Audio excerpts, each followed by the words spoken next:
Of course, this all comes after that deadly shooting that happened on Sunday night. And yesterday, a lot of people who live in this neighborhood really got to voice their concerns to him and other city officials. But Councilman Blanchard told me that there have been things in the works even before that shooting happened that he's been working on to ensure safety in the neighborhood.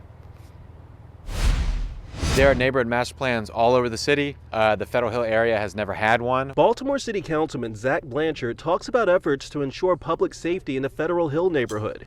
This comes as he also responds to concerns from residents after a deadly shooting on Key Highway over the weekend. Public safety is a major pillar of it. I think the 5 pillars that we're looking at right now: public safety, public right-of-way, main streets, the parks in the neighborhood, and then the 2 schools. I just had a conversation with the new director of planning for the city of Baltimore. She's very supportive.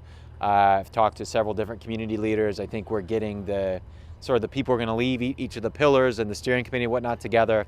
Hopefully we can get this thing going by next month. He also says that he put together a group of stakeholders to develop what he calls a holistic and systemic approach to late night public safety around the Cross Street Market. That is BPD leadership, that's the bars and a couple of other late night places in the Cross Street Market area.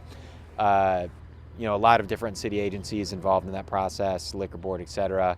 The bars are funding an event security staffing effort to help with not just the security in the bars, but also security in the space around the market. They're breaking up fights. They identified a couple handguns this past weekend that they communicated with the BPD. So there's things they can do. There's things that need to be done by BPD, right? And so having that close coordination is important.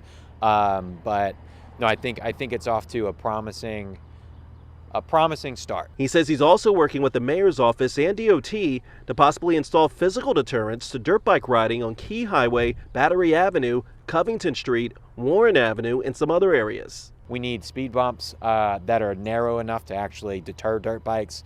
We need Jersey barriers on weekends to reduce the number of lanes right on weekends and times when there's fewer cars going through, so it's less useful for dirt bikes to go through.